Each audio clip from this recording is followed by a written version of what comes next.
Hello everyone, welcome back in this new video. Friends, आज के इस वीडियो में हम डिस्कस करेंगे हमारा जो नेक्स्ट कंजक्शन है वो है illative, that is fourth part of coordinating conjunction.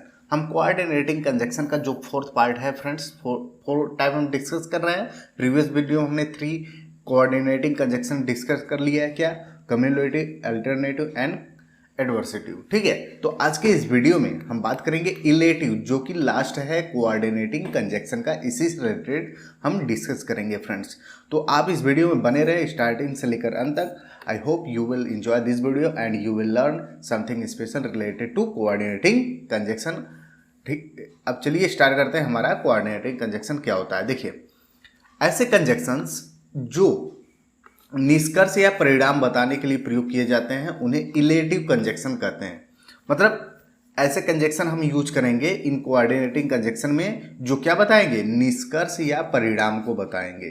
ठीक है, क्या बताएंगे? निष्कर्ष या परिणाम, रिजल्ट। क्या बताएंगे? रिजल्ट को बताते हैं। ऐसे कंजक्शन क्या बताते हैं? रिजल्ट बताते हैं। जैसे therefore, so, for, then, hence, consequently, ये सब क्या होते हैं? इलेटिव कंजक्शन होते हैं। ठीक है, तो इन्हीं सब कंजक्शन के बारे में वन बाय वन कैसे यूज करना है और इसकी हिंदी मीनिंग क्या होती है, कैसे एग्जांपल्स यूज करना है इनको इन English grammar, one by one हम देखने का प्रयास करेंगे। चलिए अब नेक्स्ट चलते हैं हम। देखिए, जो हमारा होता है फ्रेंड्स इलेटिव कंजक्शन, जो होता है इलेटिव कंजक्शन होता है, इसमें स्पेशली हम क्या देखते हैं? Therefore, hence, so and consequently. ये 4 जो कंजक्शन है ये मेनली 4 टाइप होते हैं इलेटिव कंजक्शन में। इसको हम ज़्यादा फोकस करेंगे। ठीक है, अब देखिए friends, therefore, hence and so and consequently. ठीक है, इन चारों का हिंदी मीनिंग एक ही होता है। ठीक है, आप चारों में से कोई भी यूज कर सकते हो। चाहे आप देयरफॉर यूज कर सकते हो, चाहे हेंस यूज कर सकते हो, सो भी यूज कर सकते हो, कॉन्सिक्वेंटली भी यूज कर सकते हो। ठीक है, किसके लिए? इसकी हिंदी मीनिंग क्या होती है इन चारों की? इसलिए या अतः, इसके लिए हम ये सब कंजक्शन यूज करते हैं। अब देखिए, जो ये सब कंजक्शन है, आप देखो पहले समझ लो कि इलेटिव कंजक्शन में जब आप पढ़ोगे, सेंटेंसेस बनाओगे, तो जो पहला पार्ट बनेगा, ठीक है, ये क्या होता है? रीजन।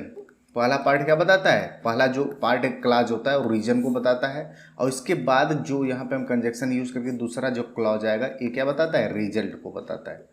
मतलब इसके कहने का मतलब ये है कि जो इलेटिव कंजक्शन के सेंटेंसेस होते हैं, एक पार्ट क्या होता है? रीजन होता है, और उसका दूसरा पार्ट क्या होता है? रिजल्ट होता है। और यही बीच में हम क्या यूज करते हैं? कंजक्शन को यूज करते हैं। ठीक है, आप इस पार्ट को पहले भी यूज कर सकते हो, इसको बाद में।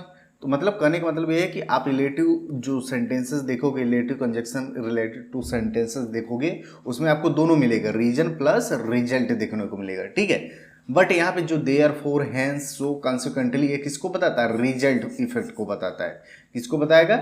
रिजल्ट। मतलब जैसे ये हमारा पार्ट रिजल्ट हो गया, अब इसके पहले जो कंजक्शन होगा इन सब का यूज करेंगे हम। ठीक है, तो रिजल्ट वाले जो पार्ट होंगे उसके जस्ट पहले हम इस कंजक्शन यूज करते हैं। ठीक है, अब चलिए इससे रिलेटेड हम एग्जांपल्स देखेंगे तो अच्छे से हम समझ पाएंगे। देखिए, तो हम therefore, hence, so, consequently, इन चारों का हिंदी मीनिंग क्या होता है? इसलिए या अतः।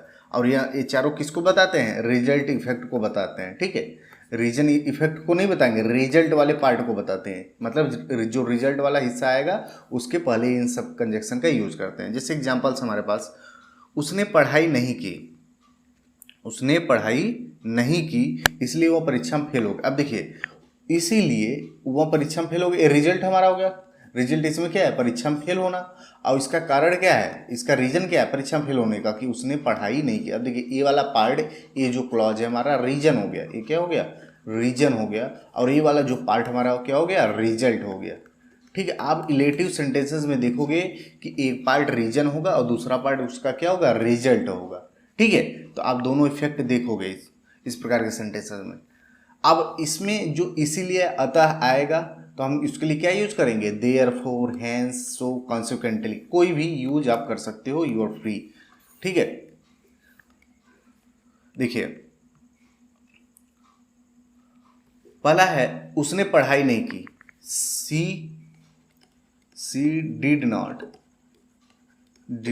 स्टडी, उसने स्टडी नहीं की। ठीक है, अभी हम क्या इसलिए क्या यूज कर सकते हैं, देयर फोर हैंस सो कुछ भी यूज कर सकते हैं, देयर फोर इसलिए, she did not study therefore इसलिए, she failed the exam, she failed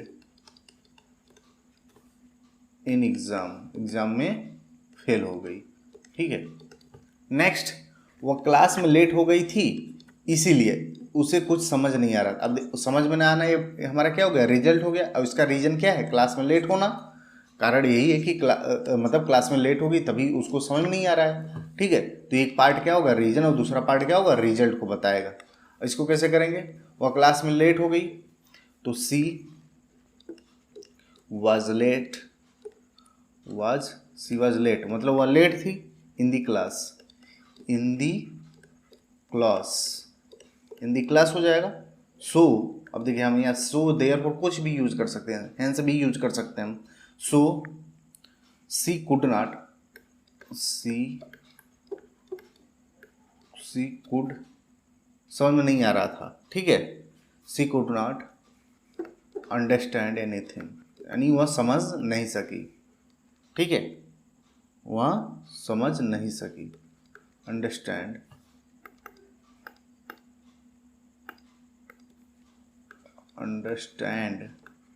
anything. Next, सड़क पर कोहरा है इसलिए उसने गाड़ी रोक दी। अब गाड़ी रोकने का कारण क्या है कि सड़क पर कोहरा है, ये रीजन हो गया हमारा, ये रिजल्ट हो गया। अब इसके लिए क्या यूज करेंगे, इसीलिए के लिए हैंस, सो, कॉन्सिक्वेंटली, देयरफॉर कुछ भी यूज कर सकते हैं हम। तो सड़क पर कोहरा है तो क्या हो जाएगा, there is fog, there is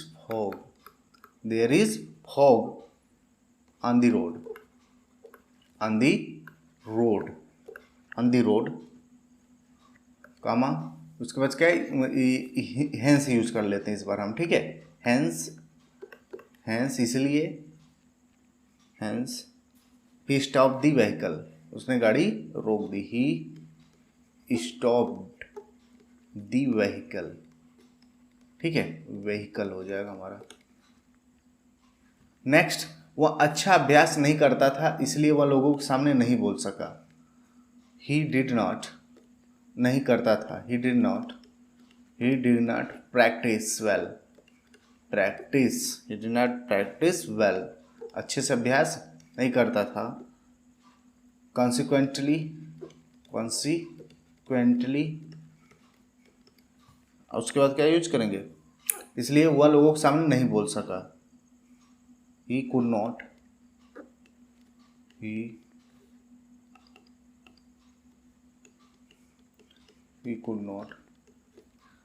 not speak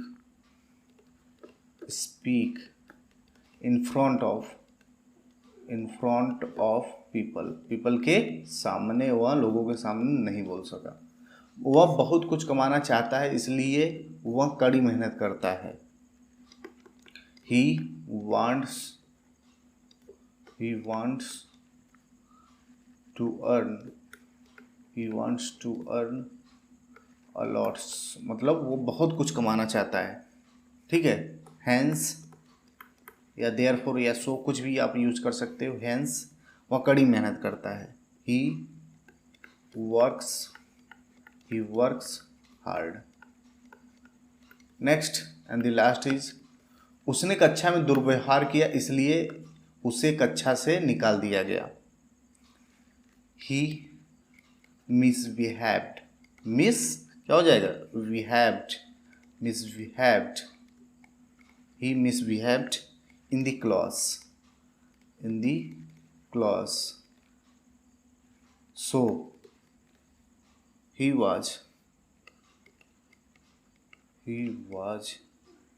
sacked out, निकाल दिया गया। sacked या फ्रेजल वर्ब यूज हुआ है। ठीक है, sacked out of the class हो जाएगा। ठीक है फ्रेंड्स, आप समझ पा रहे हो कि जब इसीलिए और आता आए सेंटेंसेस में और जो वो क्या बताए, रिजल्ट इफेक्ट को बताए, तो हम रिलेटिव कंजक्शन का यूज करके हम सेंटेंस बना सकते हैं। देयरफॉर, हैंस, सो, कॉन्सिक्वेंटली, इस तरीके से। ठीक है, इस प्रकार के सेंटेंस आप और लो। ठीक है, और प्रैक्टिस करो और बनाओ। तो आप परफेक्ट हो जाओगे इस इलेटिव सेंटेंसेस में, ठीक है। नेक्स्ट, अब देखिए इलेटिव जो सेंटेंसेस बनते हैं, इसका एक हमने बताया, अभी क्या बता रहा था, रिजल्ट इफेक्ट बता रहा था, लेकिन एक पहला वाला पार्ट क्या होता था, रीजन इफेक्ट, कारण बताता था, क्योंकि या चूंकि आता है, ठीक है, क्योंकि या चूंकि आता है तो उसके लिए हम रीजन कारण बताते हैं, तो उसके लिए हम कौन सा कंजक्शन यूज करते हैं इलेटिव में, स्पेशली फॉर को यूज करते हैं। क्या यूज करते हैं, फॉर, ठीक है। इलेटिव कंजक्शन में हम फॉर का यूज करते हैं, किसके लिए, क्योंकि के लिए, ठीक है। अब फॉर के लिए क्योंकि के लिए एज भी यूज होता है, बिकॉज भी यूज होता है, बट ये सब ऑर्डिनेटिंग कंजक्शन हो जाते हैं, ठीक है। इसके साथ मैंने इसलिए ले लिया क्योंकि इसको भी रिलेट कर ले रहे हैं, क्योंकि इनका भी अर्थ क्या होता है, क्योंकि या चूंकि, और ये भी रीजन इफेक्ट को बताते हैं। ये एज और बिकॉज क्या है, सब ऑर्डिनेटिंग कंजक्शन है, सब ऑर्डिनेटिंग कंजक्शन है, ठीक है। बट हम इलेटिव कंजक्शन की बात करें तो यहाँ पे ओनली क्योंकि के लिए सिर्फ फॉर इलेटिव कंजक्शन है, ठीक है। फॉर आप समझते रहना, और फॉर, एज, बिकॉज ये सब किसके लिए यूज होते हैं, क्योंकि के लिए, और ये सब क्या बताते हैं, रीजन इफेक्ट। अब चलिए इससे रिलेटेड हम एग्जांपल्स करेंगे। मैं कल स्कूल नहीं आया, अब क्योंकि मैं बीमार था, ठीक है। अब देखिए मैं स्कूल नहीं आया, ये हमारा क्या हो गया, रिजल्ट हो गया, परिणाम हो गया ये, ठीक है। अब मैं क्यों नहीं आया, क्योंकि मैं, इसका रीजन ये है, ये वाला हिस्सा क्या हो गया, रीजन हो गया, कारण बता रहा है ये। अब यहाँ क्योंकि के लिए हम क्या यूज करेंगे, फॉर, एज, बिकॉज, ठीक है। इसमें से कोई भी हम यूज कर सकते हैं। अब देखिए मैं कल स्कूल नहीं आया, I did not come school yesterday,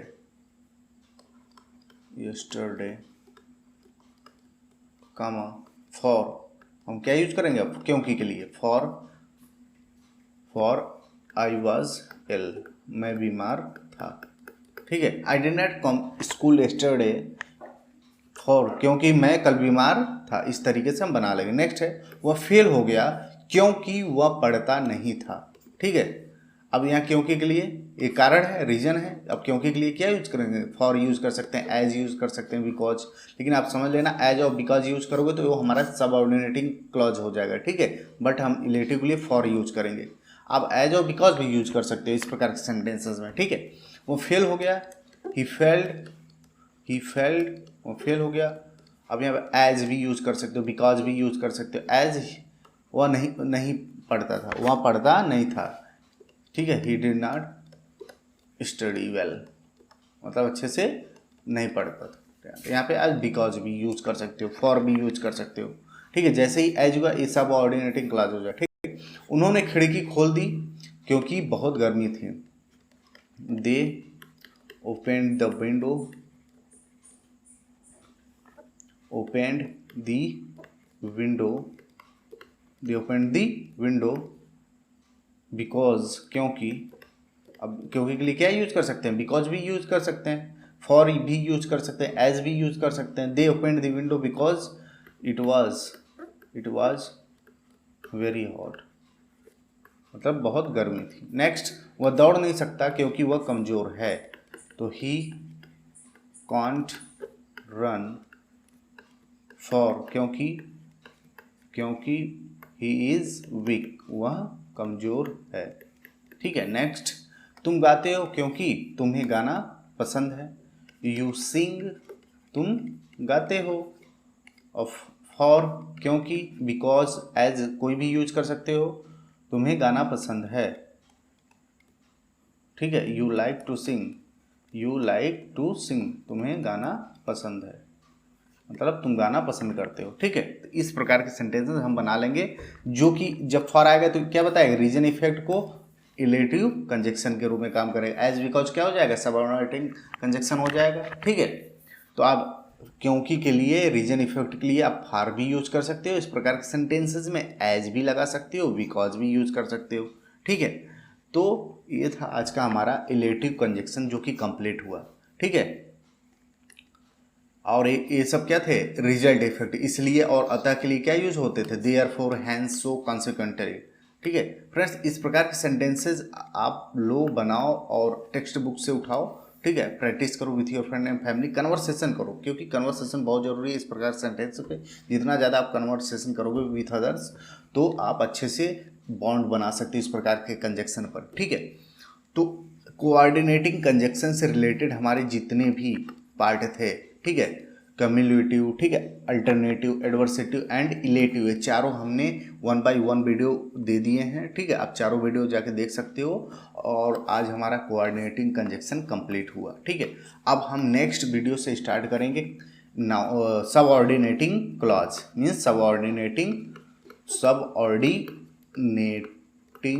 क्या डिस्कस करेंगे, कंजक्शन, सबऑर्डिनेटिंग कंजक्शन। अब कोऑर्डिनेटिंग कंजक्शन हमारा हो गया, ठीक है। अब कोऑर्डिनेटिंग कंजक्शन हमने चारों पढ़ लिया, अब बचा क्या है, सबऑर्डिनेटिंग कंजक्शन। अब सबऑर्डिनेटिंग कंजक्शन में हम क्या पहला पढ़ेंगे, हमने बताया था नाउन क्लॉज।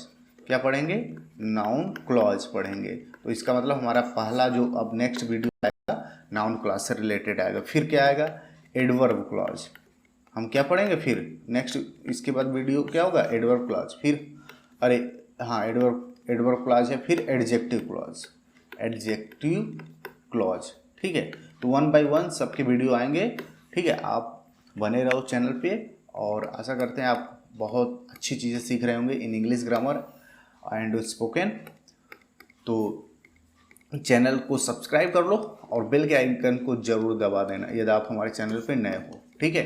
यदि वीडियो पसंद आए तो इस वीडियो को लाइक करिए, शेयर करिए with your friends and family.